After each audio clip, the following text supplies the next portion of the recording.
Doutora Simone, doutor Carlos, seja bem-vindo. Para nós é uma honra ter vocês aqui.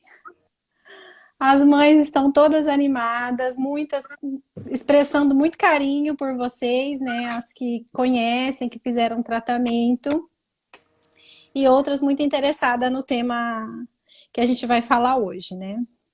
Que bom. Não sei, doutora Simone, quer falar um pouquinho? Para quem não conhece vocês, quer explicar um pouquinho? Acredito que a maioria conhece, né? Mas Tá bom, então eu vou me apresentar. Então, eu sou Simone Pedra, casada com Carlos Pedra.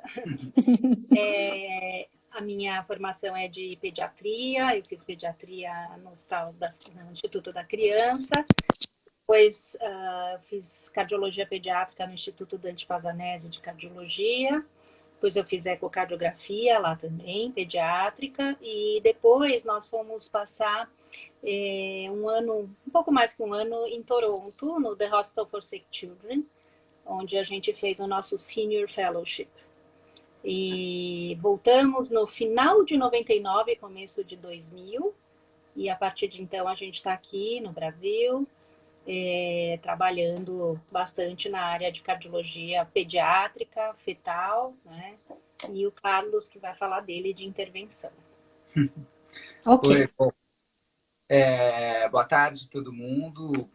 Queria agradecer a oportunidade de estar aqui nessa semana tão importante, né, para todos nós, principalmente para os pais e mães de crianças portadoras de cardiopatia congênita. Já aproveito para prestar minha homenagem a vocês. Vocês são verdadeiros heróis. A gente, né, vivencia junto várias batalhas para a cura ou para a melhoria dessas crianças.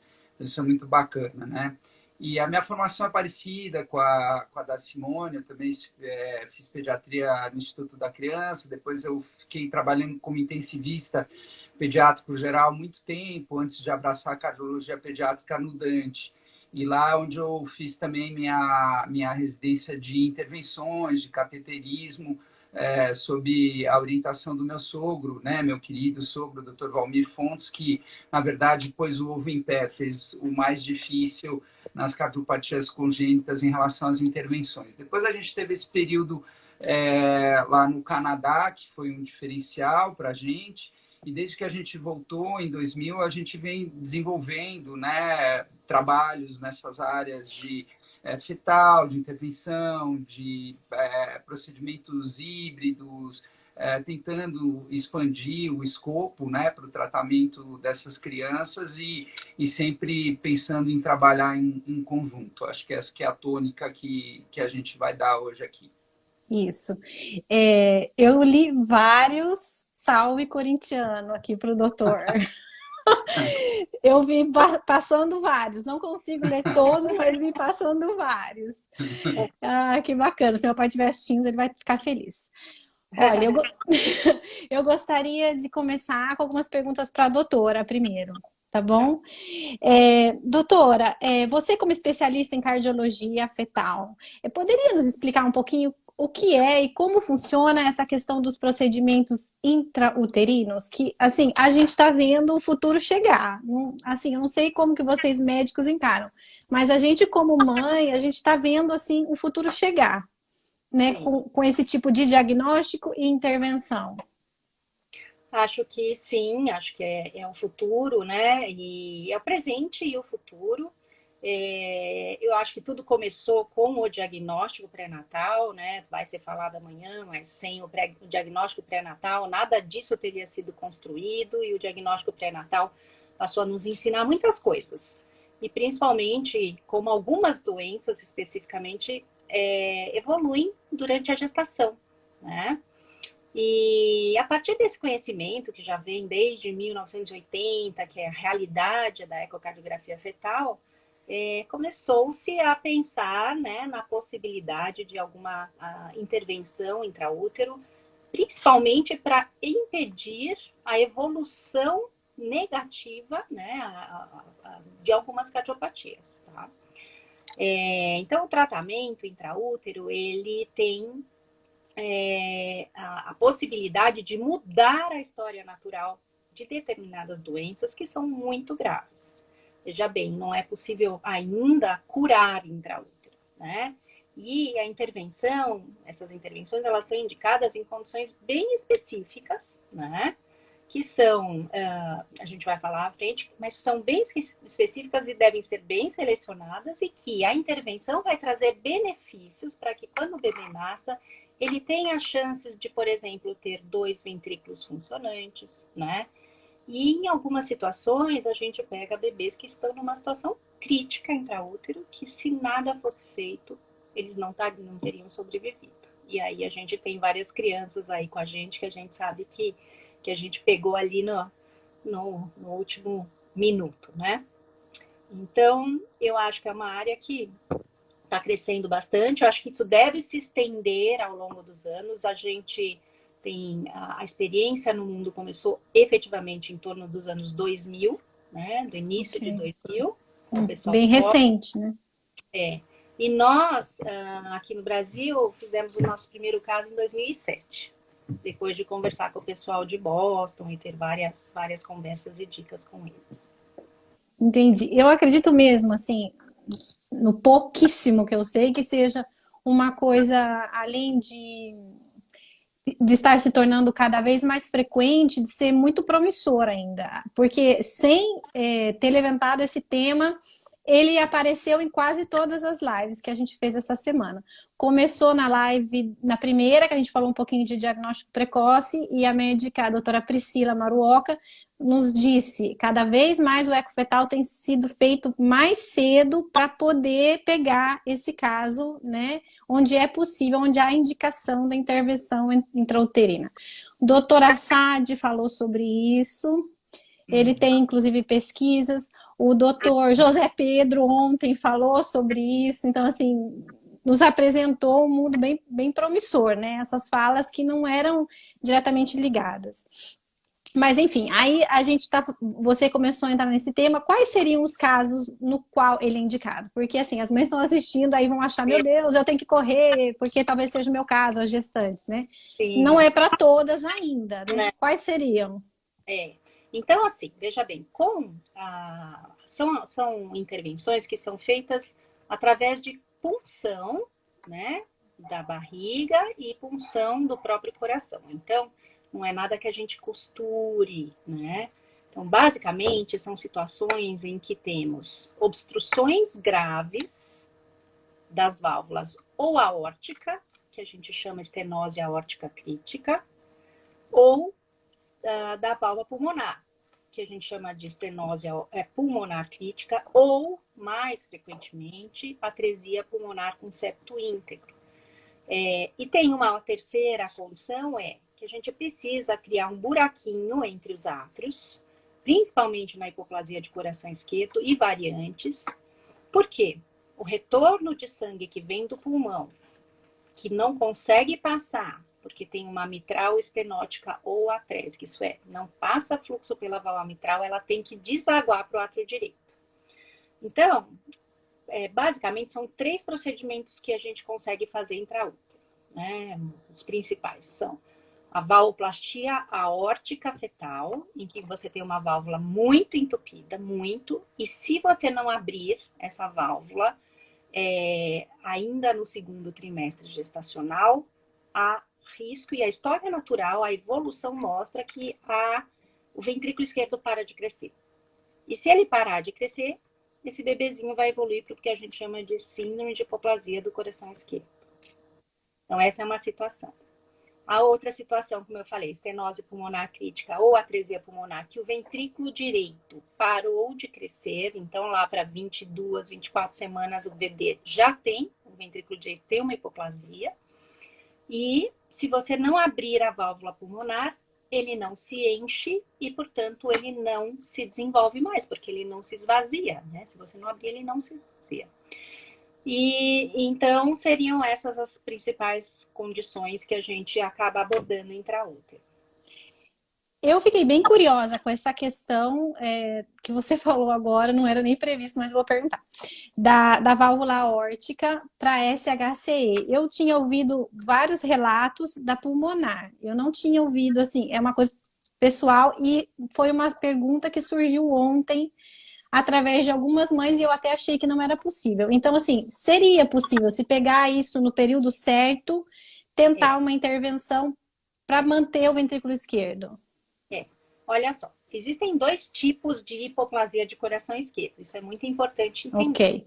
Tem alguns que, já lá dos primórdios do desenvolvimento do coração fetal, já é uma hipoplasia de coração esquerdo. Isso é, tem atresia ou uma hipoplasia significativa da válvula mitral, um ventrículo esquerdo pequenininho e uma aorta ascendente fininha hipoplásica. Essa é uma apresentação a mais clássica. Mas nós sabemos que a estenose aórtica crítica, que é crítica, que passa muito pouco fluxo através da válvula, quando ela é diagnosticada no 2º trimestre, né, ela e não é tratada, isso aí, quando está crítica nesse período, este bebê tem uma chance de quase 100% do ventrículo esquerdo parar de crescer no 2º trimestre, e quando chegar no 3º trimestre, ele é hipoplásico. E ele não serve mais como função. Fica uma bolinha lá, um ventrículo esquerdo, a aorta, às vezes não é tão pequenininha como na hipoplasia clássica, mas o ventrículo esquerdo para de crescer, e aí a gente tem que ir para aquele tipo de correção que já foi conversado nesses últimos lives aí, que é a correção univentricular. Então, veja, quando a gente faz a valvoplastia aórtica, né, que é a mais, assim, importante, mais prevalente e mais aceita como procedimento, a gente tem 2 objetivos. Existe um grupo de crianças que tem estenose aórtica crítica e que evolui com insuficiência cardíaca fetal, e isso pode evoluir para óbito fetal, então é um tipo anatômico, e a gente consegue dilatar a válvula e reverter a insuficiência cardíaca e a hidropsia fetal e levar a gestação até o termo. Esse é um dos grupos. E o outro grupo eu tenho a estenose aórtica crítica, o ventrículo esquerdo ainda é bom, ou ele está querendo ficar hipoplásico, a gente abre a válvula, restaura o fluxo do ventrículo esquerdo para a aorta, isso é, começa a passar fluxo. Na hora que o ventrículo passa fluxo pela válvula aórtica, ele começa a se encher novamente, e esse processo de encher e eliminar, faz com que ele volte a crescer. Né? Estimula. Estimula, exatamente. Porque a câmara que tem não há saída do fluxo, ela para de crescer. Certo. E isso, a literatura é muito clara. Ela mostra, olha, se tiver o fluxo que no arco aórtico for esquerdo-direito, tem uma série de questões ecocardiográficas, a chance disso evoluir para a hipoplasia de VE é de quase 100%, 95%, 98%. Quando você junta vários parâmetros, e é o que a gente faz no eco fetal, a gente fala, bom, o risco desse neném para hipoplasia de coração esquerdo é muito alto. Vale a pena fazer a intervenção. Entendi, ficou bem claro. Sendo assim, doutora, qual é o melhor momento para a gente fazer, para identificar essa malformação? Né? Eu entendi, você me confirma que antes se falava depois de 20 semanas até hoje, já se fala em fazer um pouquinho mais cedo para proporcionar esse tipo de intervenção onde que for necessário. Isso. Olha só, a intervenção propriamente dita, ela é viável a partir de 22 semanas. Ok. Antes, é um bebê que tem menos de 500 gramas, tem que ter uma agulha muito, muito fininha e através dela não passa balão. Então, a gente normalmente escolhe como período a partir de 22 semanas e normalmente, no máximo, até 30. Tá? Porque depois já é tarde demais. Não é que não é possível, mas às vezes a gente não tem tanto benefício. Então, é importante que o diagnóstico seja feito realmente até 20, 22 semanas, né?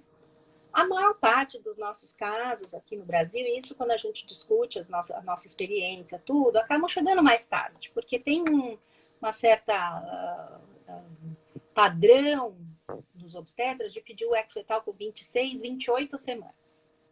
Às vezes, o ventrículo esquerdo já está muito deteriorado nessa situação, né? Então, quando que é o ideal?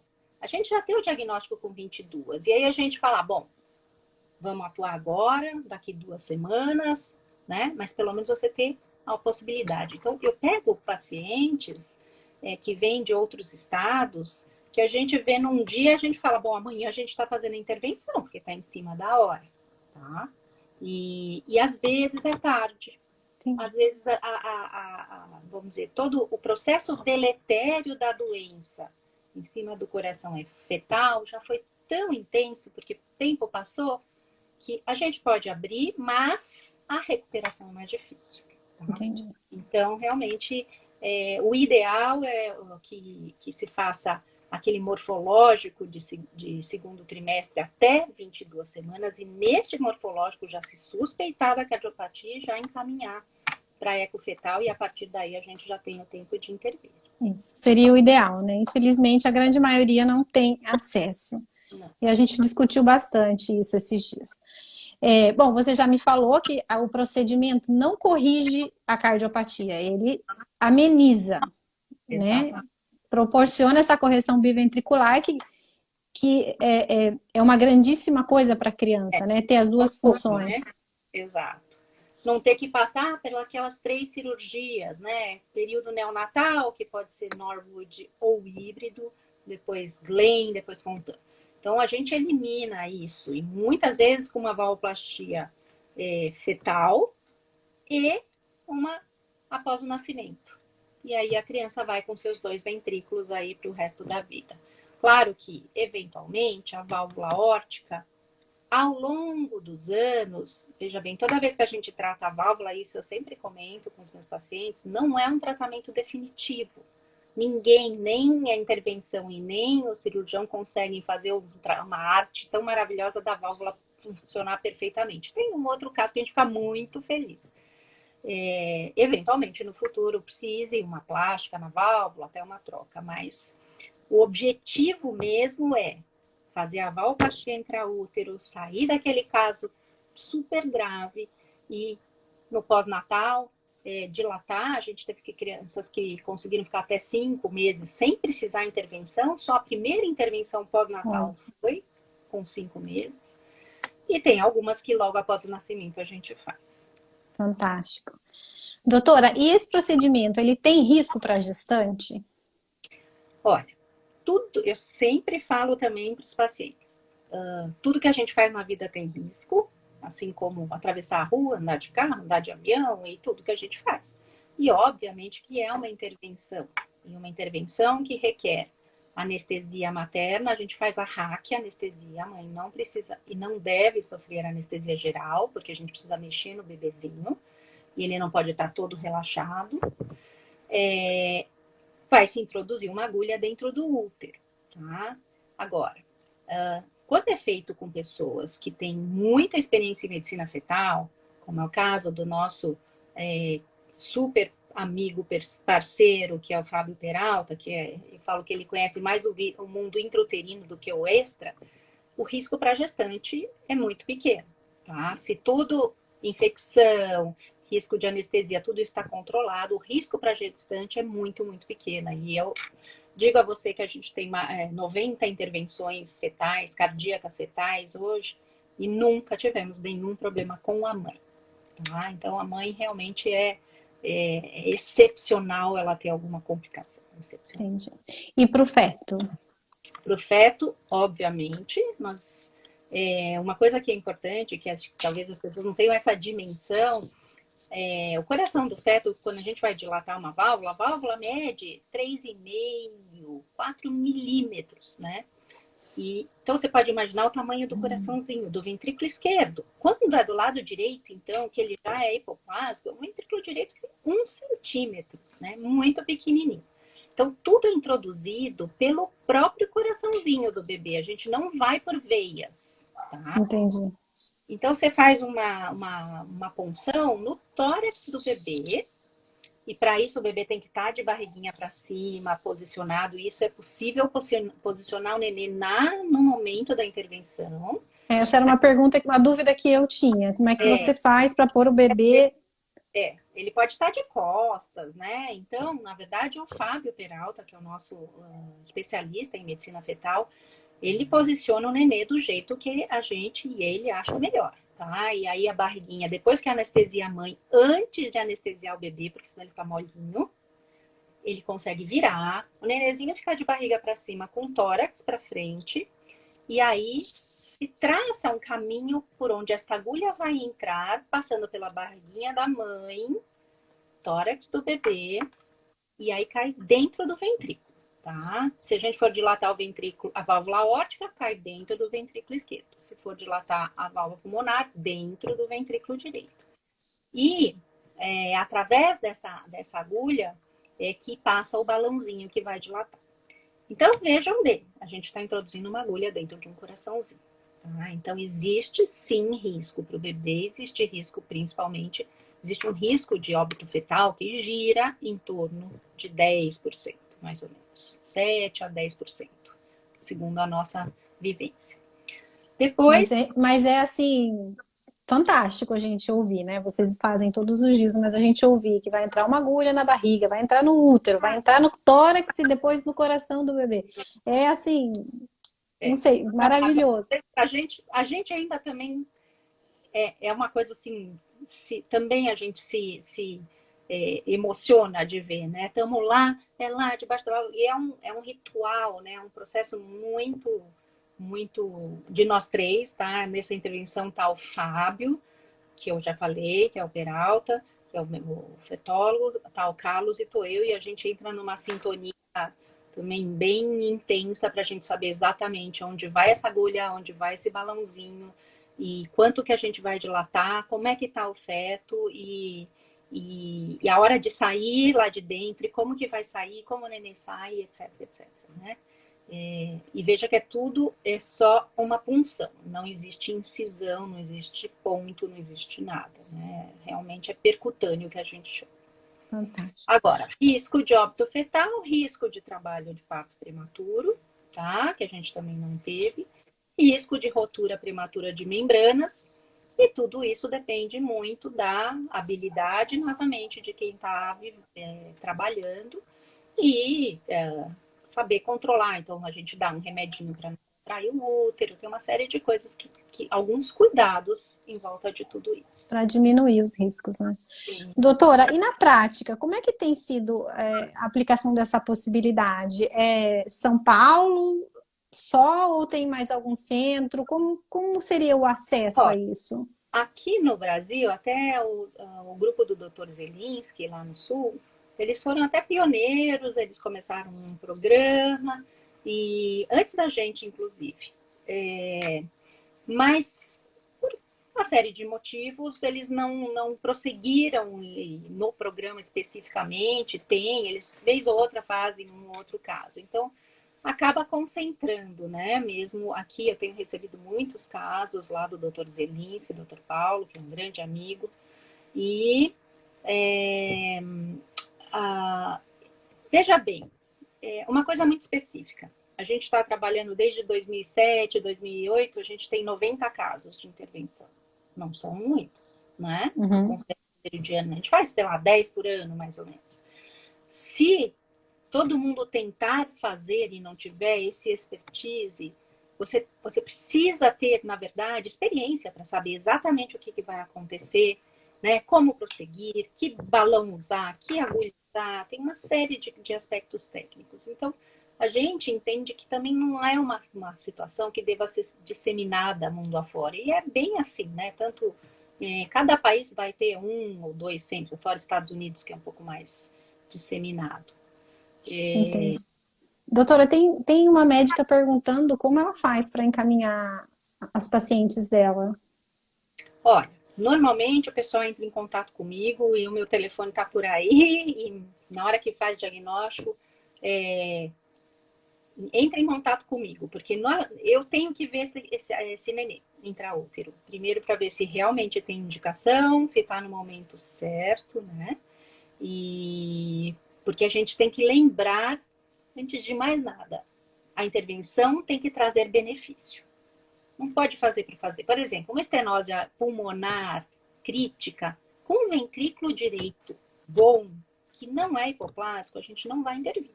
A gente vai intervir no pós-natal, tá certo? Por quê? Eu não vou aumentar o risco desse bebê. Eu não quero tratar o bebê intraútero, eu quero prevenir a evolução para a hipoplasia do ventrículo direito. A gente falou menos do lado pulmonar, mas o ventrículo direito pode ficar hipoplásico. Então, assim, normalmente a gente só entra na sala depois de que eu vi e discutir com os outros que estamos certos que tem que intervir. E acho que essa é a primeira coisa. Sim, sempre a questão do risco-benefício, né, doutora? Eu sempre falo que medicina é balança, né? Quem que está pesando mais, o risco ou o benefício? A gente só pode trabalhar quando o benefício, né, é maior que o risco. E isso que é muito importante.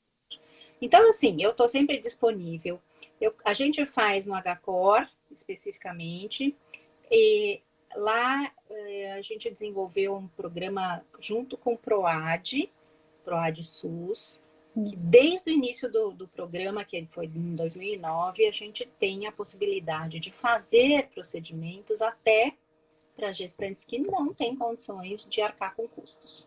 Tá? E a gente faz uma avaliação, se o CNRAC pode nos encaminhar. A gente está no momento de um stopzinho desse programa de CNRAC por causa do coronavírus, tá? O HCOR está investindo muito com o PROAD SUS no coronavírus, mas a gente consegue fazer e sempre, graças a Deus, conseguiu atingir também aquelas pacientes do SUS sem custos para fazer essas intervenções. Entendi. E uma coisa muito importante, você não me perguntou ainda, não sei se eu ia perguntar, mas assim, é muito importante que a gente faça o procedimento e possa dar seguimento. Então, olha só, como eu disse, ele não é curativo, ele melhora, tá? Então, como ele melhora, ele requer uma ou outra abordagem no pós-natal, que vai depender muito de cada caso. É uma condição muito customizada, eu digo. É para cada um dos, né? Cada caso é um caso. Normalmente, a gente consegue até fazer o parto, mesmo pelo projeto da SUS, no HCOR, onde a gente ou vai repetir a valvoplastia. E a gente já conseguiu, Larissa, alguns pacientes que tinham ventrículos pequenos.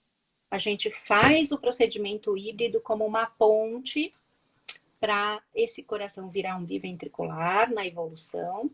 E a decisão disso, né, é muito baseada na experiência, tem uma série de dados e tal. Então, a continuidade do tratamento é muito importante. Então, normalmente, a gente gosta de dar continuidade. Quando nasce em outros estados, eu fico, e aí? Como que tá fulana? Nasceu ou não nasceu? Como é que tá o neném? A gente vai orientando, né? Eu entendi, porque ele tem essa possibilidade intraútero, tem a possibilidade depois que nascer ainda, mais uma chancezinha de tentar manter os dois ventrículos.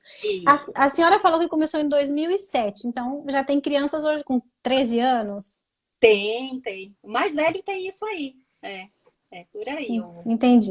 E assim, para a gente encerrar, para dar tempo de falar com o Dr. Carlos, existem pesquisas, estudos que você saiba para ampliar esse tipo de intervenção, de repente, para outros tipos de cardiopatias? Assim, um pouco de esperança para o futuro? Olha, eu acho que assim, a gente está sempre estudando, inclusive nosso grupo faz parte de um registro de intervenções fetais, né? Em vários centros do mundo põe os seus casos e a gente está sempre discutindo, tem reuniões e tentando ampliar, né, a terapêutica. A gente não tem nada assim de novo para uma outra nova situação, por exemplo, uma transposição, a não ser abrir o septo intraútero pode ser, abrir uma CIA intraútero pode ser uma situação necessária e a gente está alerta a isso, mas eu acho que vai existir, sim, inclusive questões de terapia gênica no futuro, né? Eu acho que o futuro está aí, tem muita coisa pela frente, muita tecnologia andando, muito conhecimento. Então, eu acho que sim, que tem caminho para mais atividades intraútero benéficas que possam propiciar no futuro mais resultados melhores. Fantástico. Muito obrigada, doutora. Obrigada. Teríamos mais perguntas, mas o nosso tempo é limitado, eu sei que o seu também. Então, assim, eu gostaria de fazer algumas poucas perguntas para o doutor Carlos. Obrigada pela sua participação. Vamos lá. Doutor Carlos, a gente está com muito interesse nessa questão do procedimento híbrido, né? Nós falamos nessa semana de tratamento tradicional para a hipoplasia do ventrículo esquerdo. Mas a gente sabe da possibilidade desse tratamento com essa técnica híbrida. O senhor poderia falar um pouquinho para a gente sobre isso? Sim, primeiro vamos colocar as coisas no contexto, né? Eu acho que o tratamento híbrido nada mais é do que um tratamento multidisciplinar, né? Que, óbvio, na ponta do iceberg se encontram o cirurgião cardíaco e o intervencionista, mas, no fundo, é um esforço de vários profissionais de imagem, de terapia intensiva, etc. Né? E o tratamento híbrido só pôde se tornar uma realidade pelo desenvolvimento absurdo que a cardiologia intervencionista teve nos últimos 20 anos. Né? Então, cardiologia intervencionista é você tratar a cardiopatia congênita por meio de técnicas por cateterismo, né? Ou seja, com um catéter que é introduzido ou pela perna, às vezes pescoço, braço, etc. Você consegue dilatar válvula, vasos, coloca stent, que é uma pecinha metálica, a gente conseguiu fechar buraquinhos no coração, como CIA, o canal arterial, CIV. Então, teve um desenvolvimento muito grande, não só da tecnologia, mas nós, intervencionistas, ficamos melhores nos últimos anos. E algumas cardiopatias congênitas, como a hipoplasia de coração esquerdo, que são desafiadoras, né, para o clínico, cirurgião, intervencionista, elas passaram a ser tratadas dessa forma, né, numa conjunção de esforços entre o cirurgião e o intervencionista. Os pioneiros, o primeiro relato de tratamento híbrido para a hipoplasia do coração esquerdo foi na Inglaterra, um intervencionista chamado John Gibbs, né? Então, e depois ele foi mais popularizado por um grupo na Alemanha, que é do Dietmar Schranz, que é em Gießen, e acabou atingindo, como, né, os americanos são ótimos de propaganda, quem acabou levando isso para o mundo inteiro de uma forma muito bacana foi o grupo de Columbus, Ohio, que exerceu uma influência enorme na nossa formação, minha e da Simone, que é liderado pelo John Cheetham e o Mark Galantovics.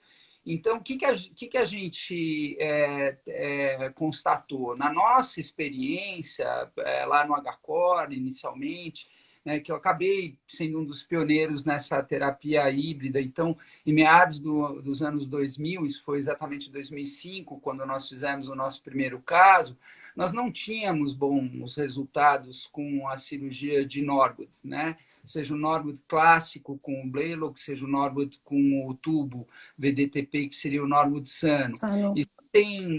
Já existiam outros centros, principalmente na Beneficência Portuguesa, com o Dr. José Pedro, que eles tinham bons resultados. Claro, a hipoplasia do coração esquerdo é uma doença grave, né? É impossível você ter excelentes resultados. Isso, mesmo nos melhores centros americanos, existem limitações, né? Sim. Mas, enfim, o Norwood na nossa mão não ia muito bem, assim. Então, a gente encarou isso e procurou alternativas, né? Então, o que consiste o procedimento híbrido? Você leva a criança para o centro cirúrgico, uma sala híbrida, não precisa ter uma sala híbrida, mas você precisa ter um aparelho de raio-x bom, que pode ser portátil, até um braço em C, né? Então, claro, se você tiver num lugar que tem uma sala híbrida bacana, como nós temos no Hospital do Coração, e até mesmo no Dante Pazzanese, que é um hospital público do SUS, foi a primeira sala híbrida no hospital público, né, no Brasil, nós somos afortunados, mas não é necessário. Mas, doutor, faça um parêntese. O que é uma sala híbrida? Eu eu vou voltar, assim, Ok, né? ok. Vou acabar a linha de raciocínio Tá bom, desculpa. Imagina, não tem problema. E aí o cirurgião coloca bandagens nas artérias pulmonares e nós, intervencionistas, colocamos um stent no canal arterial. E depois, na sequência, esse paciente, depois de 1 a 4 semanas, nós abrimos o septo interatrial. E a vantagem é você ter uma abordagem inicial menos agressiva, que não precisa de extracorpórea, né? Com possíveis impactos na preservação da função miocárdica do coração, na função neurológica também, né? A circulação extracorpórea no período neonatal pode ter um impacto negativo para o desenvolvimento neurológico. Então, a gente começou a fazer isso. Inicialmente, os resultados não foram bons. No Brasil, em Porto Alegre, o Carlo Pila, também na Santa Casa de Porto Alegre, começou a fazer isso. Nós até publicamos um trabalho que os resultados não eram bons, até a gente foi elogiado, entre aspas, pela nossa honestidade científica, e como tudo, a gente vai melhorando e os resultados foram melhorando, e hoje a gente tem 70%, 80% de sobrevida nessa primeira fase. Né? E é um procedimento mais simples inicialmente, do ponto de vista técnico. Essas crianças, não é porque é mais simples, elas não estão doentes, elas passam por um período conturbado, às vezes na UTI, que requer muito controle, e elas fazem a segunda fase, aí sim seria o Norwood com o Glenn, que é a derivação da cava na artéria pulmonar com 6 meses, que é uma cirurgia grande, assim, né? A reconstrução do arco, etc. E esse também é um procedimento que a gente faz na sala híbrida, que eu prometo que eu já vou falar daqui a pouco, e porque o intervencionista também coloca um stent na artéria pulmonar esquerda. Depois que o cirurgião tira as bandagens, às vezes fica um pouquinho de estenose, fica obstruído, e a gente também contribui nesse momento. A sala híbrida nada mais é do que uma mistura de uma sala do centro cirúrgico com uma sala de cateterismo, né? Então, como os americanos falam, você tem o melhor dos dois mundos, né? Uma sala ampla, normalmente, super bem equipada, tanto para fazer procedimentos de cirurgia cardíaca com circulação extracorpórea e com capacidade de raio-x, com imagens da mais alta qualidade, né? Você tem uma ergonomia nessa sala fantástica, você tem monitores em todos os locais. Então, quer dizer, se você está trabalhando desse lado, você tem um monitor na tua frente. Quem está trabalhando do outro lado tem um monitor aqui, a gente utiliza. Né? E, obviamente, a gente consegue colocar um ecocardiograma e as imagens do eco nesses monitores. Né? Você consegue importar imagens de ressonância e tomografia que elas se fundem com a imagem do cateterismo. Então, no fundo, a sala híbrida, ela vamos dizer, um ambiente que reflete um trabalho multidisciplinar, né? Que você tem os profissionais de imagem, seja da ressonância, da tomo, que geraram aquelas imagens que nós pudemos avaliá-las e decidir o que é melhor, né, para o paciente. Então, essas imagens são importadas. Muitas vezes você tem o profissional do ecocardiograma lá dentro também, quer dizer, e o cirurgião e o intervencionista também, trabalhando literalmente de mãos dadas, muitas vezes, né? Eu ia falar isso, é um grande trabalho de equipe, né? Muita gente envolvida. Então, acho que o híbrido nada mais é do que isso, que é o que deve ser a cardiologia pediátrica, né? Uma especialidade muito desafiadora. Nós temos pacientes graves e que precisam de várias mãos, várias cabeças, né? Assim, de pensar junto, né? E ter... O que é difícil é o processo decisório. E quando você tem pessoas maduras e pensando no paciente, né? O foco é o paciente. Né? Você pode ter perspectivas diferentes, né? O cirurgião, o intervencionista, às vezes a gente pensa diferente para buscar soluções, né? Mas você precisa usar tua criatividade, tua experiência para poder encontrar novas soluções. E veja, a terapia híbrida ficou conhecida muito para a hipoplasia do coração esquerdo, né? Mas ela pode ser aplicada em várias outras coisas. No fundo, o procedimento fetal que a Simone acabou de falar é um procedimento híbrido, né? Que tem, se a gente não tem um anestesista que faz uma hack perfeita numa mãe para que ela possa sair sem complicações, compromete todo o nosso trabalho, entendeu? Então é o primeiro passo, né? Então é um trabalho em conjunto. E em relação ainda à aplicação de possíveis terapias híbridas para crianças com cardiopatias congênitas, por exemplo, você tem outros problemas difíceis, como CIVs musculares múltiplas. A CIV perimembranosa é tranquilo de você fazer uma cirurgia, ou em alguns casos selecionados, até fechar por cateterismo, mas CIV muscular múltipla ou grandes CIVs em lactentes jovens, pequenos, pacientes que têm hipertensão pulmonar, quer dizer, você abrindo o tórax e colocando um catéter através da parede livre do ventrículo e tapando aquele buraquinho com uma prótese, isso é melhor do que colocar uma criança dessa numa circulação extracorpórea, que pode evoluir no pós-operatório com crises de hipertensão pulmonar, né? Tem uma recuperação um pouco mais prolongada. A mesma coisa também, crianças com tetralogia de Fallot, ou truncos, ou atresia pulmonar com CIV, que você tem situações, todas essas condições têm artérias pulmonares, às vezes estenóticas, né, com obstruções. Na hora de um reparo total do cirurgião, se a gente trouxer essa criança para a sala híbrida, a gente pode tratar as artérias pulmonares por meio do cateterismo, né? Colocando stent, dilatando. Isso facilita muito a vida do intervencionista, porque a gente não precisa fazer um monte de curva pelo corpo, é um trajeto muito mais fácil, né? Se acontecer alguma coisa de rasgar uma artéria, o tórax já está aberto, o cirurgião pode reparar aquilo, né?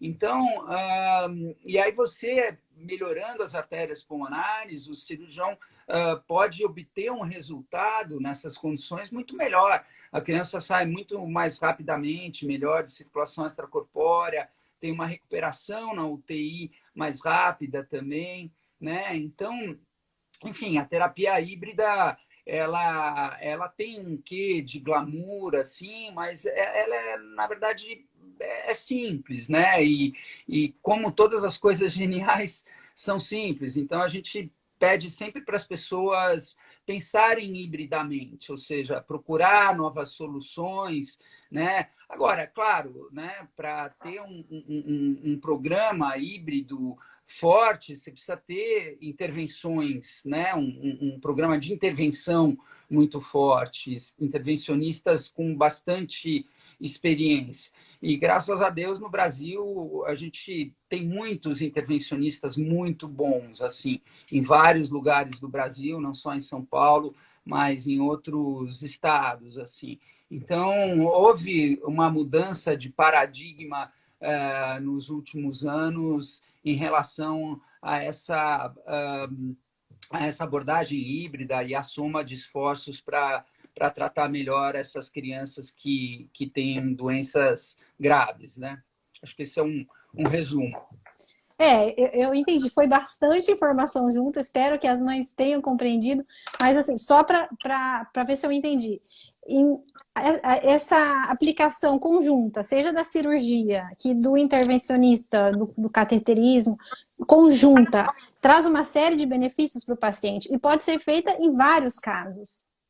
Sem dúvida, sem dúvida. Hoje, eu diria que, no mínimo, uns 10% a 20% a gente aplica a terapia híbrida, né? E veja, às vezes a terapia híbrida, ela não é feita ao mesmo tempo, né? Mas a gente já planeja um tratamento sabendo que a criança vai fazer uma cirurgia e depois de um tempo vai fazer um cateterismo.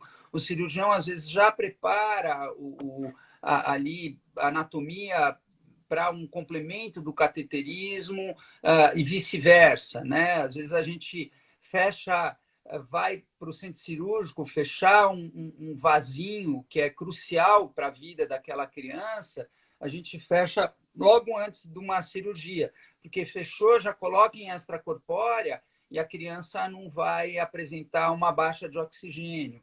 Então, quer dizer, a gente sempre está tentando pensar hibridamente, assim, né? E também, que é outra percepção, que às vezes as pessoas se enganam, claro que, de novo, ter uma sala híbrida fantástica é muito bom, eu sou privilegiado, mas se você tiver um bom arco em C, e hoje a maioria dos hospitais tem, você consegue fazer isso também, né? Então, é importante lembrar, né, assim, dessa opção, né? Se você não importa se você está andando de Mercedes ou de Volkswagen, eles vão te levar ao mesmo local, né? Se você tiver o cuidado de dirigir adequadamente essas máquinas, né? Acho que isso é importante. Entendi. Assim, doutor, o senhor falou de uma série de benefícios, mas existem riscos ou desvantagens que devem ser ponderadas na decisão de intervir dessa forma? Ou as vantagens são assim tão maiores que possíveis riscos? Olha, a terapia híbrida, né, assim, em conjunto, ela veio para ficar. Hoje ela é uma realidade. Eu acho que não é questão de risco. Por exemplo, se você tem um paciente, né, vamos supor, né, hipoplasia do coração esquerdo, né, que tem muita gente, a gente usa isso como um exemplo. Vamos supor que foi feito o Norwood, né, não foi feito o híbrido. E aí foi feito o Norwood, essa criança vai fazer um Glenn, né, com 6 meses de idade, 7 meses de idade. E ela tem artérias pulmonares que não são muito grandes, né? É fundamental, hoje em dia, você, depois de fazer o Glenn, você fazer um cateterismo intraoperatório, você injeta contraste para saber como é que estão essas artérias pulmonares. Sim. Porque se tiver tudo ótimo, beleza, o intervencionista não fez nada. Eu saio da sala feliz da vida, porque essa criança vai para a UTI sem ter lesão residual, mas você tem certeza que ela não tem lesão residual. Você fala para o intensivista, olha, o manejo clínico é esse, né? Então você tira uma variável confundidora da equação, né? Então, eventualmente, se você tiver que intervir, colocar um stent na artéria pulmonar, porque tem lá a sua distorção, é a melhor hora, porque o tórax está aberto. Se houver uma ruptura, alguma coisa, o cirurgião conserta. Então, o risco é o contrário, é você deixar de fazer no centro cirúrgico, deixar a criança ir para a UTI, talvez com uma lesão residual, ficar com a cabecinha desse tamanho, porque um Glenn não está desaguando bem, e ter que fazer um cateterismo de urgência depois pelo pescoço, né? Correndo o risco até de haver uma ruptura do vaso. Então, assim, não existe desvantagem, não existe um risco. Pelo contrário, você minimiza risco e você maximiza as vantagens do teu tratamento cirúrgico e do tratamento intervencionista. Então, por isso que eu sempre falo, ó, gente, pensem hibridamente, né? Porque isso é um exercício, né? Então, e esse é um caminho sem volta. E cada vez a gente vai encontrar mais soluções para isso, né? Como, por exemplo, o implante de válvula em criança pequena, né? A Simone falou de terapia gênica em Columbus.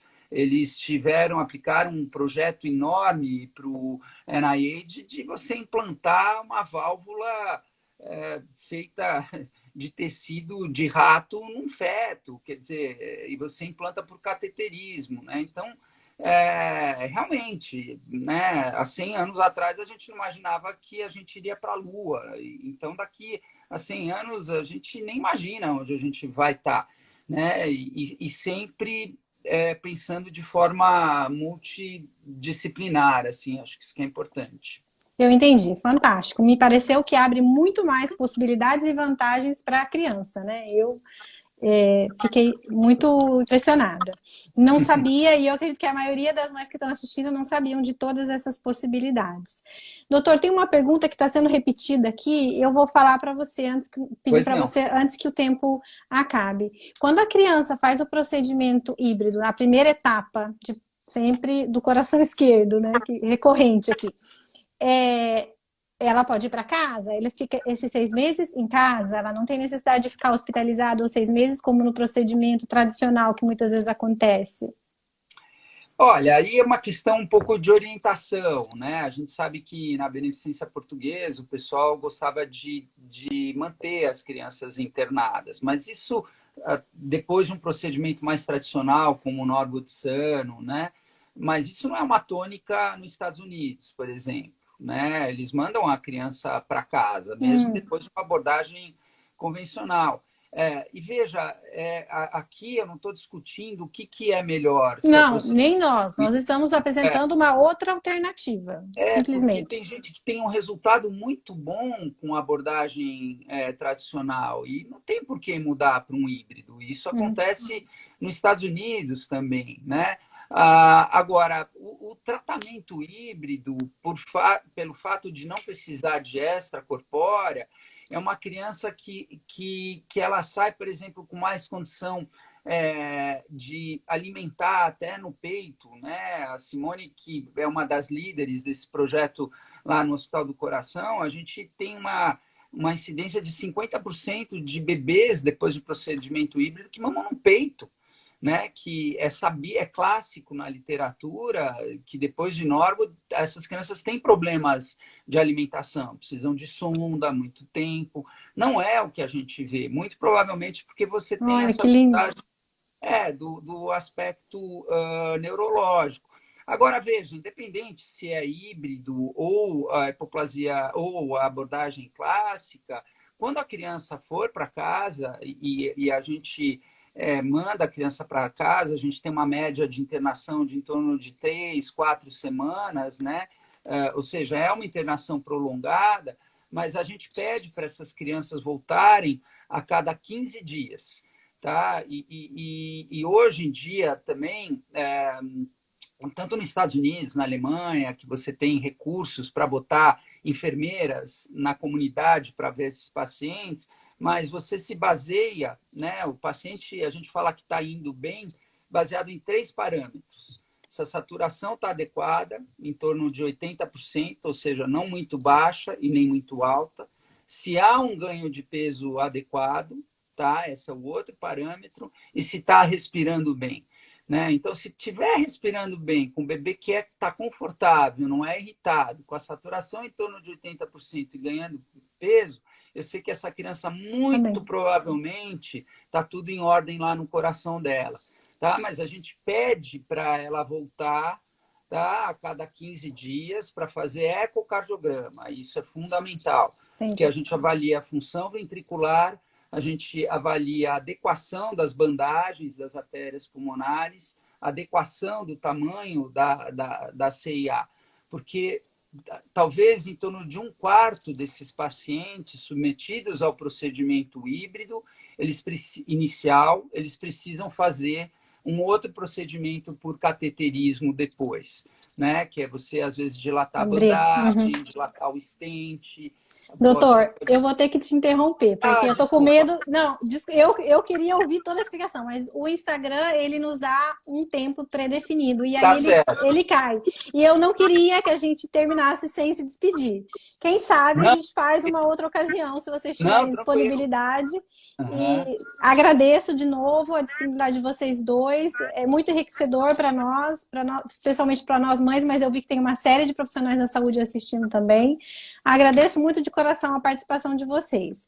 Dou só um recadinho para as mães, que amanhã é o último dia para se inscrever na nossa comunidade. Quem tiver interesse, é um lugar onde a gente pode se encontrar, trocar informações, estudar coisas relacionadas à cardiopatia entre mães. Uma coisa de mãe para mãe mesmo, mas também convidaremos alguns médicos para participar com a gente. Tá bom? Bom, a gente agradece também muito a oportunidade de estar aqui com vocês e conversando com os nossos pacientes e familiares. E foi um prazer enorme. Muito Tudo de obrigada. bom. O pessoal está dizendo que podíamos ficar mais, mas não vai dar. E vocês, mães e pais, estão de parabéns. Na verdade, são os grandes heróis aí. A gente acaba sendo um vetor apenas, mas, na verdade, vocês são geniais. A gente sabe disso. Obrigada de coração. Boa tarde para vocês. Bom feriado.